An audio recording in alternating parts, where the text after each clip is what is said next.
Hello दोस्तों, स्वागत है आपका अपना चैनल मॉडर्न एजुकेशन क्लासेस में। आज हम टेंस के वीडियो लेकर के आए हैं। आज के वीडियो में बताएंगे कि टेंस क्या होता है, नहीं होता है, टेंस कितने होते हैं और कितने नहीं होते हैं, ठीक है ना। तो सबसे पहले लिखेंगे टेंस, TENS। टेंस टेंस का मतलब होता है काल। काल मतलब समय, ठीक है ना। तो काल तीन प्रकार के होते हैं, मतलब कि टेंस तीन प्रकार के होते हैं: present tense, past tense, future tense, ठीक है। टेंस कितने होते हैं? तीन। कौन कौन? Present tense, PRESENT present tense, TENS tense. दूसरा कौन होता है? Past tense, PAST past, TENS tense, past tense. और तीसरा हो गया future tense, FUTURE future tense, TENS future tense. देखिए होता क्या है, मतलब कि प्रेजेंट टेंस में, प्रेजेंट टेंस जो वर्तमान में चल रहा है, प्रेजेंट टेंस का हिंदी होता है वर्तमान काल, ठीक है। तो वर्तमान काल कहने का मतलब है कि जो अभी चल रहा है, ठीक है ना। जैसे कि हम अभी पढ़ा रहे हैं, है ना, वह खा रहा है, वह सो रही है, वगैरह वगैरह, जो भी मतलब काम लेटेस्ट चल रहा है, अभी हो रहा है, उसी को मतलब कि प्रेजेंट टेंस में रखा गया है, ठीक है। और पास्ट टेंस, पास्ट टेंस का मतलब होता है भूतकाल।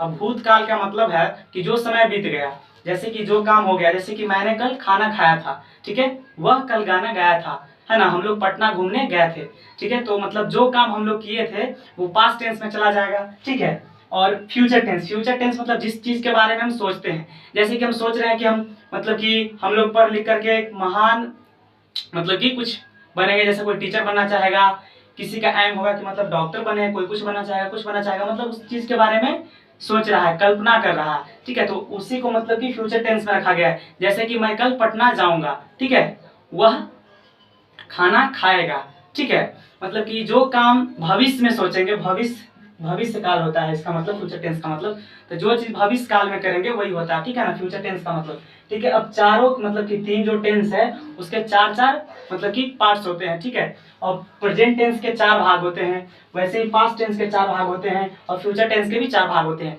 तो ठीक है, अब जानेंगे हम वो चार भाग कौन कौन से होते हैं और कौन भाग में क्या होता है, ठीक है। ठीक है दोस्तों, अब हम देखते हैं कि प्रेजेंट टेंस के वो चार भाग कौन से होते हैं, मतलब कि चार पार्ट्स कौन होते हैं। तो इसके चार पार्ट्स, एक में होते हैं प्रेजेंट इंडेफिनिट टेंस, एक और नाम है simple present tense, simple present present tense, ठीक है। इसका हिंदी होता है सामान्य वर्तमान काल, ठीक है। इसका हिंदी क्या होता है? समान वर्तमान काल, प्रेजेंट इंडेफिनिट टेंस। अब प्रेजेंट इंडेफिनिट टेंस और दूसरा होता है present present continuous tense, present continuous tense, ठीक है। और तीसरा होता है present perfect tense, PERFECT perfect tense, ठीक है। और चौथा होता है present perfect continuous tense, present perfect continuous tense. जैसे कि प्रेजेंट इंडेफिनिट टेंस सामान्य वर्तमान काल हुआ, मतलब कि साधारण काम होता है, जैसे कि मैं खेलता हूँ, मैं गाता हूँ, मैं हंसता हूँ, मैं पढ़ाता हूँ, ठीक है ना, वगैरह वगैरह जो भी हो। और प्रेजेंट कंटिन्यूअस टेंस, जो काम चल रहा है, जैसे कि मैं अभी पढ़ा रहा हूँ, वह खाना खा रही है, मदन पटना जा रहा है, मतलब कि वर्तमान में वो काम कंटिन्यू है, ठीक है। तो उसी को क्या बोलेंगे? उसी को प्रेजेंट कंटिन्यूअस वाले, प्रेजेंट कंटिन्यूअस टेंस के ग्रुप में उस सेंटेंस को रखा गया, ठीक है ना। और present perfect tense, present perfect tense कहने का मतलब है कि जो काम फिनिश हो गया वर्तमान में, जैसे कि मैं खाना खा चुका हूं, वह पटना जा चुकी है, ठीक है ना।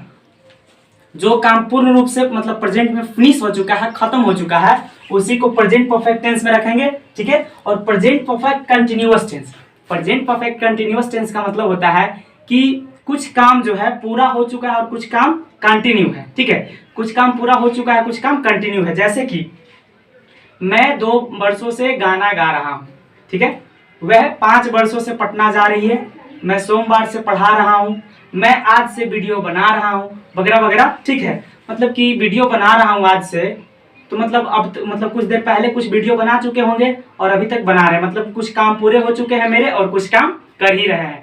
तो यही होता है प्रेजेंट परफेक्ट कंटिन्यूअस टेंस में, कुछ काम फिनिश हुआ रहता है और कुछ काम मतलब होते रहता है। ठीक है दोस्तों, आज हम पढ़ेंगे प्रेजेंट इंडेफिनिट टेंस, यानी कि simple present tense. Simple present tense कहिए या चाहे तो प्रेजेंट इंडेफिनिट कहिए, दोनों का मतलब सेम होता है। प्रेजेंट इंडेफिनिट टेंस का पहचान क्या होता है? पहचान, ठीक है, दिख रहा होगा आप लोग को, ठीक है। तो पहचान है कि वाक्य के अंत में ता है, ती है, ते हैं इत्यादि पाया जाता है, इत्यादि पाया जाता है। ठीक है, इत्यादि पाया जाता है मतलब कि जैसे कि पहचान कहने का मतलब है कि वाक्य अंत में ता है, ते है, ती है इत्यादि पाए जाते हैं। जैसे वह पढ़ती है, मैं गाता हूँ, गाता हूँ। ठीक है, देखिए वाक्य अंत में ती है, ता है, वे लोग टहलते हैं। ठीक है, तो वाक्य अंत में ते है लगा है ना। जब भी ऐसा सेंटेंस मतलब वाक्य कहीं पे दिखे तो हम डायरेक्टली कहेंगे कि भाई तू तो खैर प्रेजेंट इंडेफिनिट टेंस का है, तुझे तो प्रेजेंट इंडेफिनिट टेंस के ही मेथड पे संभालूंगा। ठीक है ना, डरने की कोई बात नहीं है। डायरेक्ट कहेंगे तू, तो जैसे ही देखेंगे ती है, ते है, ता है वगैरह वगैरह देखेंगे वैसे ही कहेंगे तू तो प्रेजेंट इंडेफिनिट टेंस यानी कि सिंपल प्रेजेंट टेंस का चलवा है। ठीक है, तो उसको उसी के मेथड पे बताया मतलब बनाएंगे। ठीक है, मतलब कि ये तो पहचान हुआ। ठीक है, इस तरह से रहेगा तो हम पहचानेंगे कि नहीं भाई ये प्रेजेंट इंडेफिनिट टेंस का या सिंपल प्रेजेंट टेंस का सेंटेंस है। अब इसका बनाने का नियम क्या है? ठीक है, तो बनाने का नियम के बारे में जानते हैं। ठीक है, अभी हम पहचान देखे थे, अब बनाने का नियम देखते हैं। बनाने का नियम। अब बनाने का नियम के मतलब है कि अंग्रेजी में अनुवाद यानी कि जब भी वैसे सेंटेंस को हम इंग्लिश में कन्वर्ट करेंगे तब उसको मतलब कि किस मेथड पे कन्वर्ट करेंगे वही मेथड के बारे में हम बताते हैं। ठीक है ना, तो बनाने का नियम जैसे कुछ सब्जेक्ट्स होते हैं आई, बी, यू, दे तथा प्लूरल कहने का मतलब है कि एक से अधिक। ठीक है, प्लूरल के साथ एच भी कहने का मतलब है कि हेल्पिंग वर्ब, सहायक क्रियाएं। ठीक है, सहायक क्रियाएं के रूप में, हेल्पिंग वर्ब के रूप में डू का प्रयोग होता है, डू का प्रयोग होता है।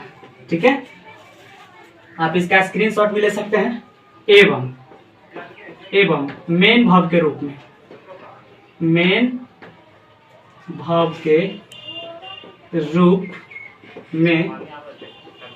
V1 का प्रयोग होता है। नोट नंबर 1 था। ठीक है, नोट नंबर 1 था। अब नोट नंबर 2 में देखिए। नोट नंबर 2 जैसे कि he, she, it, name, he, she, it और किसी का नाम एवं सिंगुलर के साथ HV के रूप में, HV यानी कि हेल्पिंग वर्ब के रूप में डज का प्रयोग होता है। DOES डज का प्रयोग होता है। ठीक है, डज का प्रयोग होता है। एवं मेन वर्ब के रूप में, V5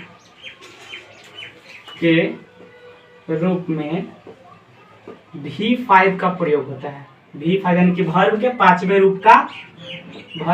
रूप का प्रयोग होता है। अब देखिए V1 से V5 बनाने में कुछ ज्यादा है नहीं। वर्ब के फर्स्ट फॉर्म में यानी कि वर्ब के मेन रूप में एस या ES जोड़ दीजिए, V5 में ऑटोमेटिक कन्वर्ट हो जाएगा। सो V5 में कन्वर्ट करना कोई बड़ी बात है नहीं। ठीक है, किसी भी वर्ब का V1 उसका मेन रूप होता है। जैसे कि पढ़ना, और पढ़ना का होता है रीड, तो रीड का मतलब V1 रीड ही होता है और V5 रीड्स हो जाएगा। READS उसमें सिर्फ S लग जाएगा। ठीक है, तो कुछ वर्ब होते हैं जिसमें S लगने पे वो V5 में कन्वर्ट होता है और कुछ वर्ब ऐसे हैं जिसमें ES लगाने पे वो V5 में कन्वर्ट होता है। ठीक है ना, तो अब हम देखेंगे मतलब ये सब स्ट्रक्चर। ठीक है ना, ये सब स्ट्रक्चर देख लीजिए। अब आई, बी, यू, दे तथा प्लूरल कहने का मतलब है कि अगर जो सब्जेक्ट के जगह पे आई है, बी है, यू है, दे है तथा कोई प्लूरल है मतलब कि कोई बहुवचन है तो उसके साथ हेल्पिंग वर्ब के रूप में डू का प्रयोग करेंगे। और मेन वर्ब के रूप में जैसे कि मेन वर्ब क्या हुआ, जैसे कि मैं पढ़ता हूँ, तो मैं पढ़ता हूँ में मेन वर्ब क्या है, पढ़ना। ठीक है, तो पढ़ना का होता है रीड, तो रीड में मतलब कि V1 का प्रयोग करना है। किसमें, आई, बी, यू, दे तथा प्लूरल के साथ। बाकी ही सी इट एवं नेम एवं सिंगुलर के साथ हेल्पिंग वर्ब के रूप में डज का प्रयोग करेंगे और मतलब कि मेन वर्ब के रूप में V5 का प्रयोग करेंगे, यानी कि वर्ब 1 के साथ एस या फिर ईएस का प्रयोग करेंगे। ठीक है, हम एक तरह से ऐसे ही बोल सकते हैं कि आई बी प्लूरल के साथ एस आई एस नहीं लगता है एवं ही सीट एवं सिंगुलर और नेम के साथ एस या एस लगता है मेन वर्ब के साथ। ठीक है दोस्तों, हम प्रेजेंट इंडेफिनिट टेंस के सारे स्ट्रक्चर सारे रूल के बारे में देख लिए हैं। अब हम उसके अफर्मेटिव सेंटेंसेस को, अफर्मेटिव सेंटेंसेस कहने का मतलब सकारात्मक वाक्य। सकारात्मक वाक्य क्या होता है, उसमें सब चीज पॉजिटिव रहता है, जैसे कि मैं पढ़ता हूँ, मैं खाता हूँ, वह जाता है, मतलब इस तरह से रहता है। ठीक है ना, तो अफर्मेटिव सेंटेंसेस के बारे में देखेंगे। प्रेजेंट इंडेफिनिट टेंस के PRESENT प्रेजेंट इंडेफिनिट टेंस के अफर्मेटिव सेंटेंसेस के बारे में देखेंगे। AFFIRMATIV affirmative sentences. ठीक है, तो अफर्मेटिव सेंटेंसेस क्या होता है, इसका मतलब कि स्ट्रक्चर क्या होगा। क्या स्ट्रक्चर होता है, स्ट्रक्चर बोलिए, फॉर्मूला बोलिए, कुछ भी बोलिए, ठीक है ना, वो होता है। तो स्ट्रक्चर इसका क्या होता है, अंग्रेजी अनुवाद का, मतलब कि हिंदी से इंग्लिश में कन्वर्ट करने के लिए एक स्ट्रक्चर होता है, जो कि इस प्रकार है। सब्जेक्ट यानी कि सब्जेक्ट कहने का मतलब है जो काम को कर रहा होता है, ठीक है, जो करता हो। ठीक है, सब्जेक्ट प्लस अगर जो आई वी यू दे तथा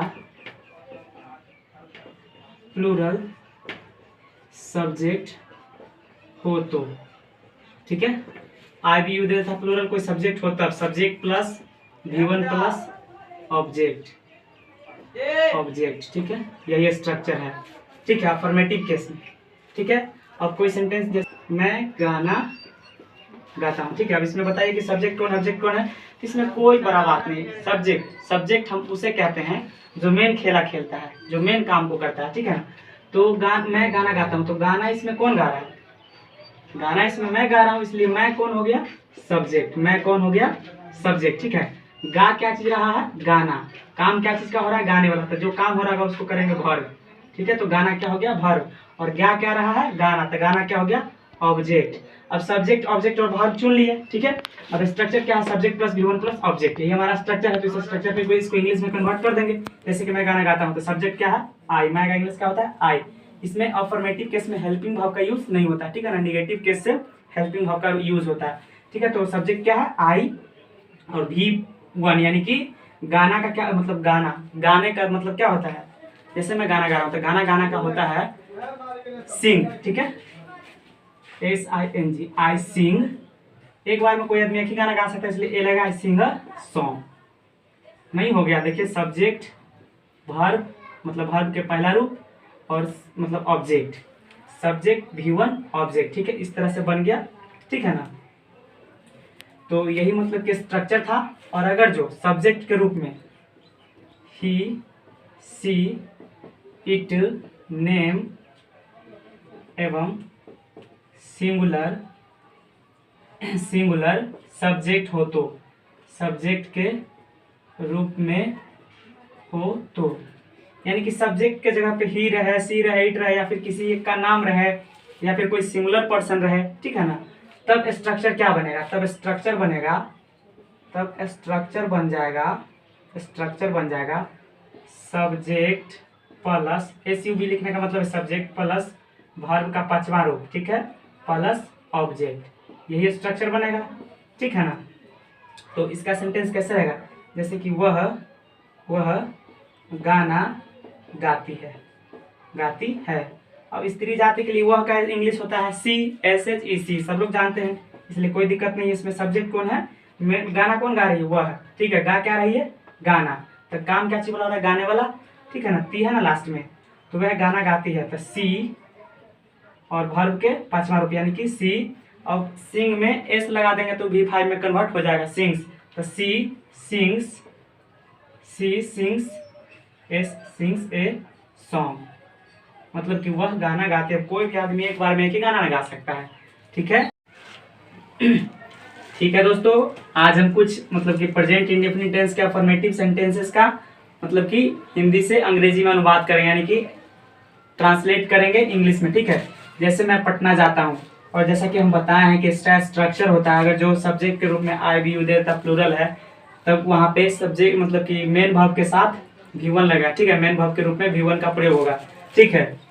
तो यहाँ पे आई है, मतलब मैं का इंग्लिश आई होता है, इसलिए ट्रिक के अनुसार, मतलब कि उस फॉर्मूला के अनुसार सब्जेक्ट के जगह पे आई, ठीक है। पटना जाता हूँ तो आई वर्ब, मतलब कि वर्ब का पहला रूप लिखना था आई गो, गो के साथ टू लगता है, आई गो टू पटना, ठीक है। I go to Patna, full stop. किसान खेत जोतते हैं तो द फार्मर सिंगुलर है, किसान अकेले खेत जोत रहा, ठीक है। The farmer PLAUGH ploughs, the farmer ploughs the field FIELD, मतलब कि किसान खेत जोतता, ठीक है। वह खाना खाती है, मतलब कि सी का जिक्र किया गया। सी मतलब कोई लड़के जो खाना खाती थी, ही सी एवं सिंगुलर के साथ वर्ब का 5वां रूप लगता है, ठीक है ना। तो वह खाना खाती है तो सी EAT और एस लगा देंगे तो मतलब कि इट जो है V1 से V5 बन जाएगा, तो सी इट्स फूड, मतलब वह खाना खाती है, ठीक है ना। सीता अंडा उबालती है, तो सीता सिंगुलर है इसलिए सीता, और वर्ब के रूप में V5 का उपयोग होगा, चूंकि सीता एक सिंगुलर पर्सन है तो और नाम भी है, तो सीता बॉयल्स BOILS एस लगा देंगे तो V5 हो जाएगा। बॉयल मतलब उबालना, और बॉयल्स मतलब कि बॉयल का V5 हो जाएगा, ठीक है। तो सीता बॉयल्स एग्स EGGS। अब एग्स क्यों लिखे, यहाँ पे अंडा लिखा हुआ है, यहाँ पे एग्स क्यों लिखे हैं, चूंकि अंडा मतलब कोई एक बार में एक अंडा थोड़ी ना उबालता है, कोई एक बार में 3-4 अंडा उबालता है। और हम जानते हैं कि इंग्लिश में वचन द्वितीय होता है, मतलब कि सिंगुलर और प्लूरल, एक है तो सिंगुलर और एक से अधिक है तो प्लूरल, तो यहाँ पे एग्स हो जाएगा, ठीक है ना। बकरियां में करती है, the goats GOATS, the goats bleats bleat हो जाएगा, द गॉड्स ब्लिट। चूंकि बकरियां यानी कि प्लूरल पर्सन है, प्लूरल के साथ हम वर्ब के रूप में V1 का प्रयोग करते हैं, द गॉड्स ब्लिट, यानी कि बकरियां में करते हैं, ब्लिट मतलब में करना होता है। रिया स्कूल जाती है, तो रिया सिंगुलर इसलिए रिया गो वेंट गॉन हो जाएगा, go went gone going goes हो जाएगा, ठीक है ना। ES लगेगा तो ये V1 से V5 में कन्वर्ट हो जाएगा। Riya goes to school, SCHOOL school, ठीक है। मैं सुबह में टहलता हूँ तो आई के साथ V1 लगता है, तो आई वॉल्क मतलब टहलना होता है, वॉल्क ऑब्जेक्ट हो जाएगा in the morning, I walk in the morning मतलब मैं सुबह में टहलता हूँ, ठीक है। तो मतलब इसी के साथ अफर्मेटिव सेंटेंस समाप्त होता है प्रेजेंट इंडिफिनिट टेंस का। बाकी के टेंसेस का जिक्र नेक्स्ट वीडियो में करेंगे।